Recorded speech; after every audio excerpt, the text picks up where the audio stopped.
Olá pessoal, tudo bem com vocês? Eu sou Marcelo Bertoncini e este é o canal do KB Advocacia. No vídeo de hoje vamos falar sobre dívidas do proprietário, no que diz respeito a quando isso pode dar uma enroscada ali na venda do imóvel e então na compra de um imóvel, você comprador interessado. Vamos lá?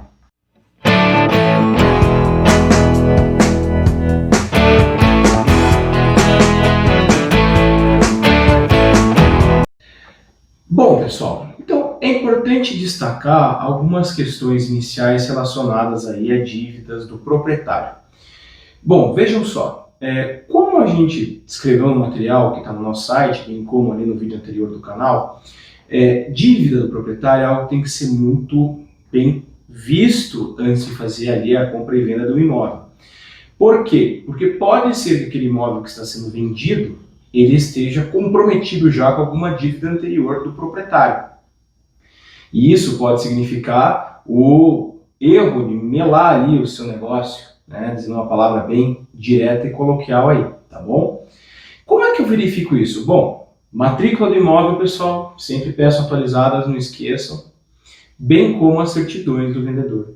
Não dispensem a certidão do vendedor. A certidão do vendedor ela é muito importante para verificar a existência ou não de dívidas que estão sendo cobradas contra ele. Ok?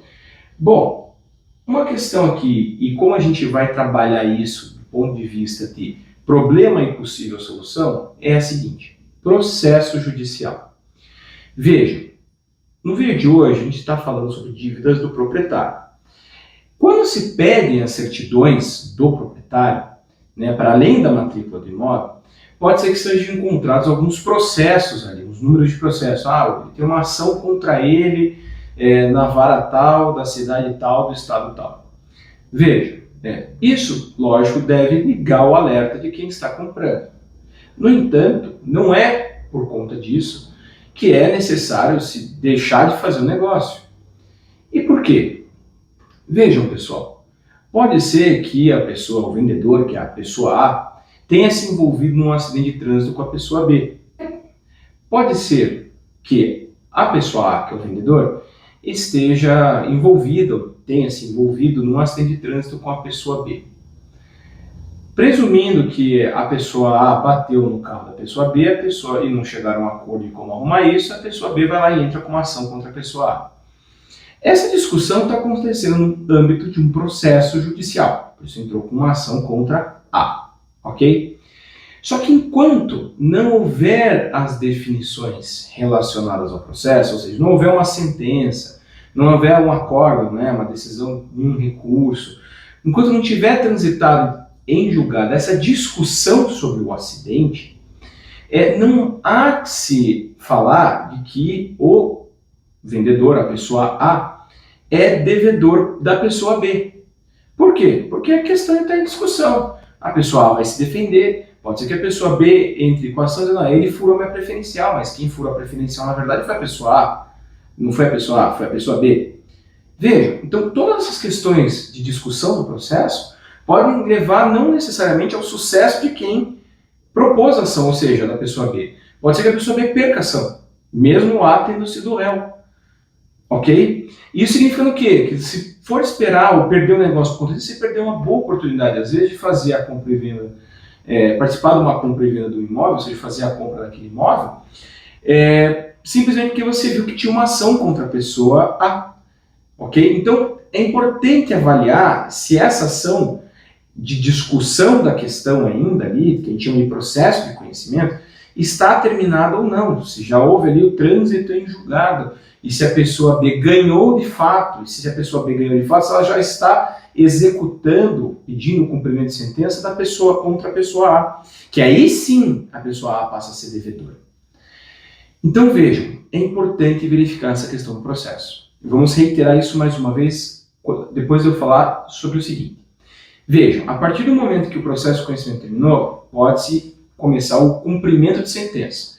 A partir daquele momento, se reconheceu que o A deve por B uma indenização, tá? Ou o reparo do carro, enfim, que A está devendo para B. A partir disso, aí sim B vai pedir a execução, o cumprimento de sentença, ou seja, o pagamento forçado daquilo que A deve para ele. ok? Uma execução segue a mesma lógica. Então, A fez uma confissão de dívida em cartório para B, dizendo que devia 20 mil reais. B não recebeu de A esse valor conforme o combinado. Então, B entra com uma execução. É uma ação direta em que ele já executa de vez, não tem a discussão sobre o problema ali, tá? Sobre a dívida.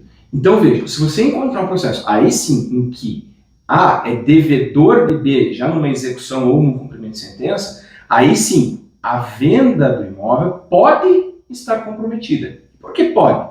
Veja, A não vai poder vender o imóvel para você em sendo devedor sem informar o juiz e a outra parte, tá, da execução, do cumprimento de sentença que tem contra ele. Por que não? Porque senão pode-se estar cometendo aí uma fraude contra credores, uma fraude à execução. Então, isso tem que ser comunicado, isso pode anular o seu negócio, mela o seu negócio de vez, e ainda te gera um problema, porque teria que se verificar se aquele bem que está sendo vendido não garantiria a dívida e assim por diante. Mas vejam, eu falei que pode implicar nesses problemas. E por quê? Vejam, pessoal, às vezes, você olhando a certidão, compreendendo o problema, sabendo qual que é o tamanho do débito ali de A, pode propor a compra e venda e falar assim, olha, eu reconheço a existência dessas ações contra você, dessas suas dívidas processuais, ele falando, tá? Mas veja, vamos fazer um combinado. Eu te pago uma entrada, o sinal de negócio, mais uma entrada, enfim, e você já utiliza esse valor para pagar lá o teu credor no processo. Não precisa nem falar da venda de imóvel, você já pega esse dinheiro e fala, não, atenção juiz, atenção outra parte, está aqui os 20 mil que eu te devo, os 50 mil que eu te devo, paga, quita, encerrando o processo, com o juiz homologando isso, feito o pagamento com a parte que era credora dizendo que não tem nada mais devido, está tudo ok, feito, a dívida está resolvida, pessoal. Então vejam, essa é uma questão que tem que ser observada. Vejam, lógico, ligue o alerta. Encontrou certidão com informação de processo contra o seu vendedor, ligue o alerta. Você tem que ver lá o processo que é, mas veja o que é. Porque pode ser que com o dinheiro da venda do imóvel, o vendedor consiga pagar o débito. E combinando isso, de repente, com uma condição de negócio, fazendo um contrato bacana, você consegue evitar problema para si. E quitar a dívida lá do vendedor. Ok? Então, pessoal, tem um acompanhamento jurídico especializado que avaliem essas ações, que avaliem as certidões, que entenda a natureza do problema, que faça lá um esboço do cálculo e que proponha uma forma de negócio que permita que você compre aquele imóvel, ainda que o credor, que o vendedor seja devedor de alguém, de um terceiro que você nem conhece. Mas por que isso? Porque às vezes pode ser que aquele vendedor está vendendo aquele bem justamente para pagar aquele débito. Então o valor está menor, tá? Pode ser uma boa oportunidade, às vezes um bom imóvel, um bom investimento, não perca isso. Utilize isso, faça as diligências. Aqui no Cabelo Advocacia a gente sempre avalia. Acontece da pessoa ter uma dívida, um empresário que sofreu com problemas financeiros no passado, a questão pandemia, por exemplo, enfim, tudo isso pode ser resolvido com uma boa conversa, um bom contrato, uma boa negociação. Então veja, o proprietário pode ter esses problemas envolvendo cumprimento de sentença, uma execução, tá? Tem que ser isso muito bem avaliado para que isso não gere o impedimento de ser feito o negócio, porque o que se pretende, o que se quer é que o negócio saia e dê certo, tá?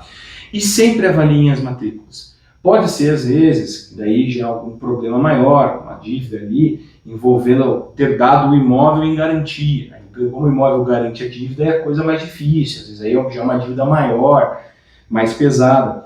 Mas nesse caso, ainda assim, tá? Procure o credor, procure o devedor, que é o seu vendedor do imóvel, e procure o credor dele, a pessoa que está cobrando ele.